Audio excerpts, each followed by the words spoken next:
Writers Free Radio, Sacramento, California presents Everyone Carries 10 Years Later by Jack Ratliff.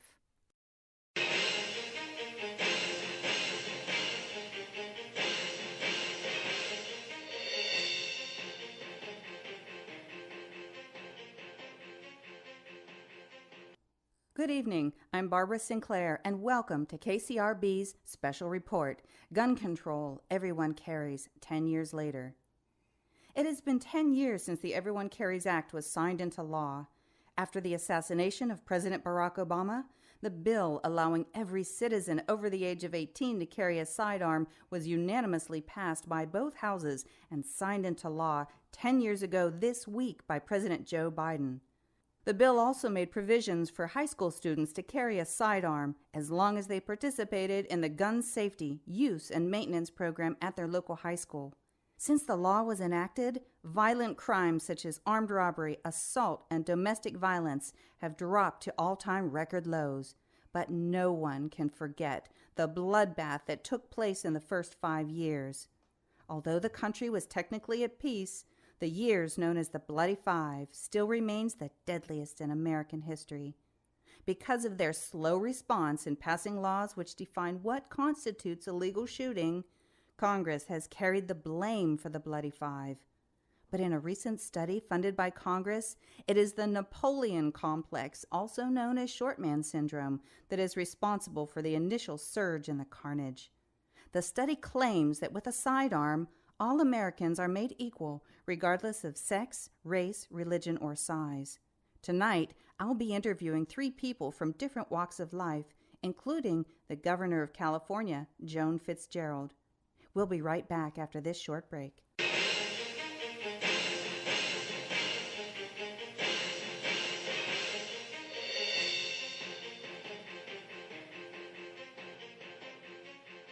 I'm Barbara Sinclair, and welcome back to KCRB's Special Report, Gun Control, Everyone Carries 10 Years Later.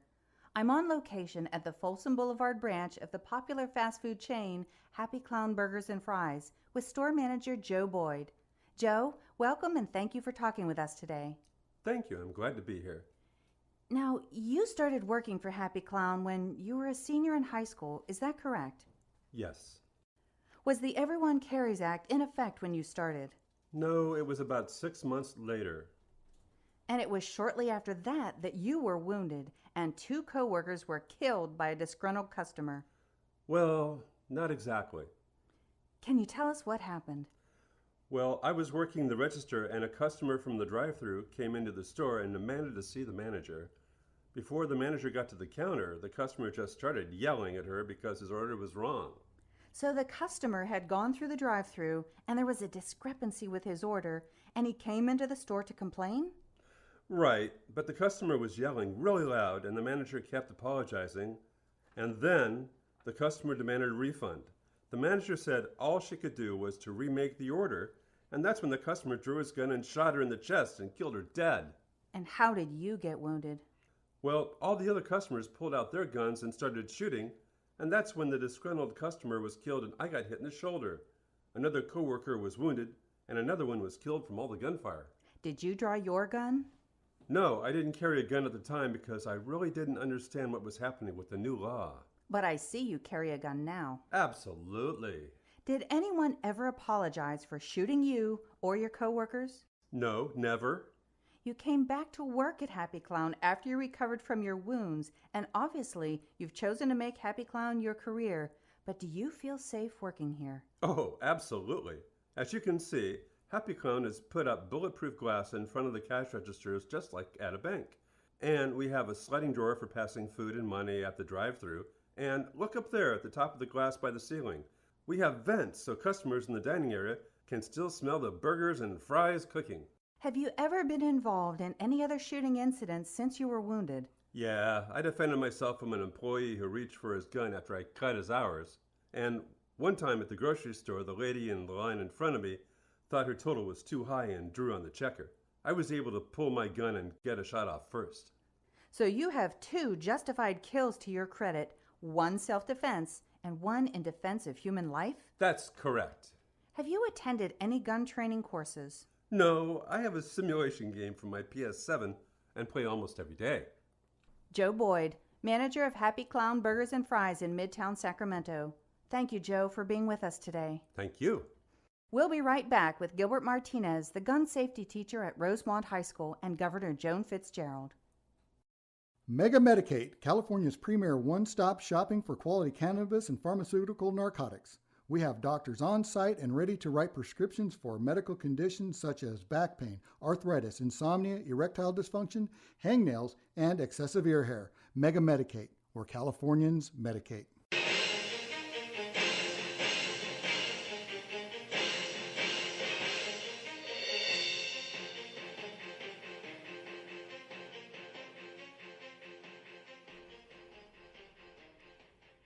Welcome back to KCRB's special report, Gun Control, Everyone Carries 10 Years Later. I'm Barbara Sinclair, and I'm here on the shooting range at Rosemont High School with Gilbert Martinez, the head of Rosemont's Gun Safety, Use, and Maintenance Program. Thank you for letting us come out to your range, and I have to admit, I'm very impressed with what I see. Thank you, Barbara. As you can see, we are far enough away from the instructional buildings and several feet below the roadway as not to endanger the students and the public.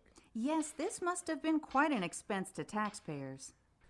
Actually, Barbara, Rosemont campus was built in an old gravel pit the district had been putting off filling in because of budgetary concerns.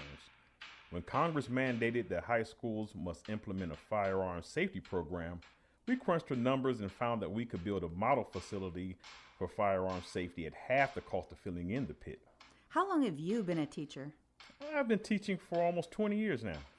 So you were in front of a class during the Bloody Five? Yes, I was teaching history here at Rosemont. Can you tell us a little bit about how the range works? Sure. Firearm training courses are mandatory for all students who wish to carry a firearm on or off campus. The courses start freshman year with gun safety, use, and maintenance and continue until graduation. The first thing students learn is basic firearm safety. Once the students have a solid understanding of how to handle a gun safely, we like to get them out here on the range. Becoming a proficient marksman is just like anything else. It takes practice, so we like to get the students sending rounds downrange as fast and safely as possible. And then it's back inside to teach students how to clean and maintain their weapons so it's always in good working order. But what's not mentioned in the course title is that the curriculum also includes the fundamentals of what is a justified shooting according to the laws that helped bring an end to the Bloody Five. Recently, one of your varsity baseball players was shot and killed. Although the player never reached for his sidearm or physically attempted to harm the shooter, the shooting was deemed justified because the shooter's correct use of the law, which has caused some backlash from the player's family. Yes, that's right. Can you tell us what happened? Well, the shooter was a sophomore with physical disabilities. What kind of physical disabilities? I can't give the student's name or disclose her exact medical condition. Sure, we understand you can't release the name of minors, but I understand that the young man who was shot was a senior, and he has just accepted a baseball scholarship at LSU. That's correct, Barbara. He had won several Golden Glove awards and held just about every hitting record in the state. What led up to the shooting? Well, the ball player had been harassing the girl about her disability. Harassing in what way? He was making offensive remarks about her disability. On one occasion, it got so bad that she started crying, and one of the teachers became involved and brought the incident to the attention of the administration. Once the school was aware of the harassment, did they take any action? Of course, the ball player was counseled and made aware that his actions were inappropriate and his parents were notified. But that didn't resolve the issue? No, the ball player continued to harass the girl. Did she bring it to the attention of the school? Yes, after the second incident, the ball player was given sensitivity training. What did that sensitivity training include? It was 30 minutes of instructional video, and of course, his parents were notified again. After the third incident occurred, he was suspended from playing baseball for half a game. And the school documented all three incidents? Absolutely. But when the girl began having even more difficulty walking, she came to school in a wheelchair and the ball player began to haze her verbally. When he used his foot to prevent her from proceeding to class, she drew her handgun from her shoulder holster and fatally shot the ball player. Because of the documentation of all three incidents, the shooting was deemed justified because the girl was protecting her psychological well-being. KCRB has obtained court documents filed by the attorneys representing the parents of the ball player, alleging that the girl used excessive force because she emptied her entire clip into the young man. Yes, but since the girl was using a small caliber weapon and the ball player was large and heavily muscled, he didn't go down. So, as she was taught, she continued to fire until her clip was empty. Were any bystanders hurt? No, all of her rounds hit the ball player in areas capable of causing fatal wounds. And you attribute her accuracy to the firearms training course here at Rosemont? I do. Since the training course was implemented, injuries to bystanders have dropped by 78%, and injuries caused by accidental discharge of firearms has dropped by 92%. Those are incredible statistics. Are you sharing your success with other schools? Of course, we are assisting schools statewide in improving their firearm safety programs. What about students who exercise their right not to carry? Students who choose to exercise their right not to carry a firearm tend to become the targets of bullies and begin to carry within the first few weeks of school. So, at this point in the semester, 100% of the student body, as well as the faculty, are carrying a sidearm. Thank you, Mr. Martinez. Thank you. We'll be right back with Governor Joan Fitzgerald. Come on down to Greg's Ammo Emporium and save on all reloading supplies and equipment, because you're not equal if you're out of ammo. Mention this ad and save an extra 10%. Greg's Ammo Emporium, helping to keep all Americans equal.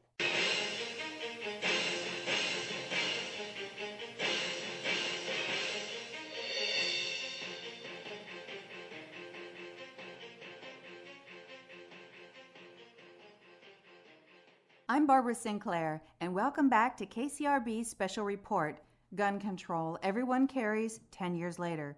I'm here in the governor's office sitting with Governor Joan Fitzgerald.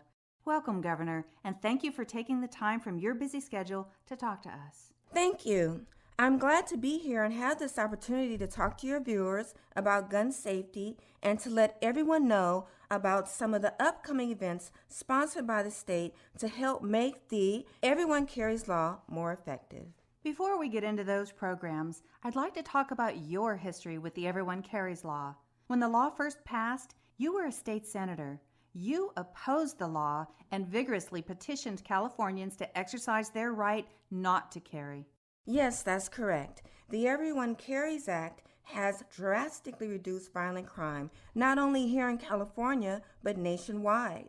The number of bystanders hit during justified shootings and the number of deaths caused by the accidental discharge of firearms remains alarmingly high. Every study to date shows that firearm training programs dramatically reduce the number of injuries to bystanders during shootings and almost completely eliminates accidental discharges from firearms. I believe government at federal, state, and local levels should be 100% involved in making gun safety programs available to everyone who carries with a minimal amount of out-of-pocket expense for participants in the programs. Was there a single incident that inspired you to start carrying a sidearm? No, it wasn't because of any single incident. If you recall, during the Bloody Five, politicians were being shot on sight, and political events were turning into running gun battles in the streets. And you were one of the few politicians who continued to campaign out in the open. That's right. You can't be in touch with the people if you're hiding behind bulletproof glass. But at the same time, I was getting tired of being a victim. Even with a large securities force, people were still taking shots at me. Carrying a sidearm and shooting back is what finally brought down the number of shootings at my public speaking events. Since you have started carrying, you've been credited with 7 justified shootings that resulted in death. But you are also credited with the deaths of 11 bystanders. Yes, and I have apologized to the families of each of the bystanders, but I also like to point out that since I began taking firearm safety courses, the number of bystanders hit at each of my shootings has decreased dramatically. And in my 4 most recent shootings, No bystanders were hit by me, and all the rounds that I fired struck the intended target on the area that caused fatal wounds. So I firmly believe in firearm safety because from personal experience, I know gun safety programs work. And you'll be taking that message on the road? That's right. For the rest of my term, I'll be traveling up and down the state promoting shooting days with the governor. There I'll be on the range shooting with average citizens. We'll have certified instructors on hand to give shooting tips so everyone can learn to shoot and qualify at the advanced levels. Recently, I became a certified gun safety instructor, and I'll be teaching gun safety classes as well. At all the events, there will be gunsmiths on hand to answer maintenance questions and to adjust your gun rights for free.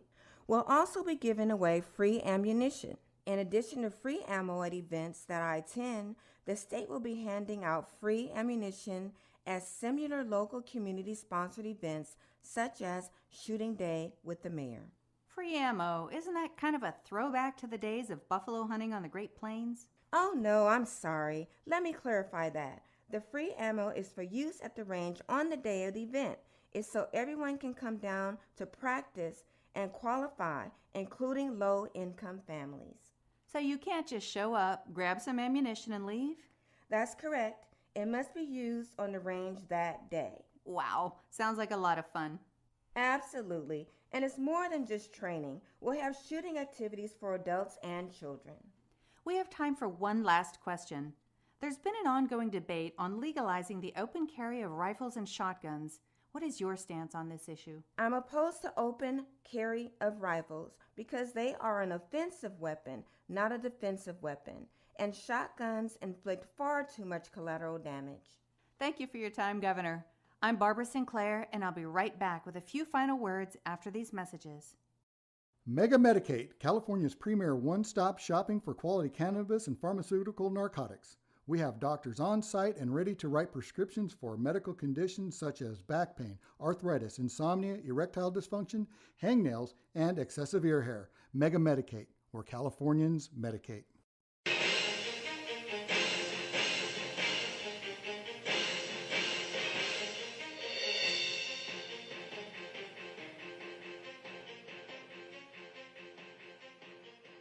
Welcome back to KCRB's Special Report. Everyone Carries 10 Years Later. I'm Barbara Sinclair. In the 10 years since the Everyone Carries Act became law, the debate over arming all citizens with a sidearm has ended, and the issue has become how to safely carry. What this KCRB report makes clear is the only real victims are those who choose not to carry. Thank you for watching KCRB's Special Report. Everyone Carries 10 Years Later. I'm Barbara Sinclair.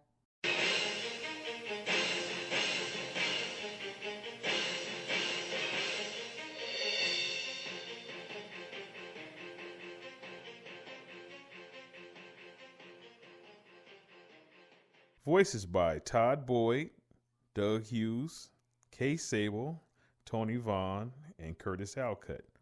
Produced by Todd Boyd and Kay Sable.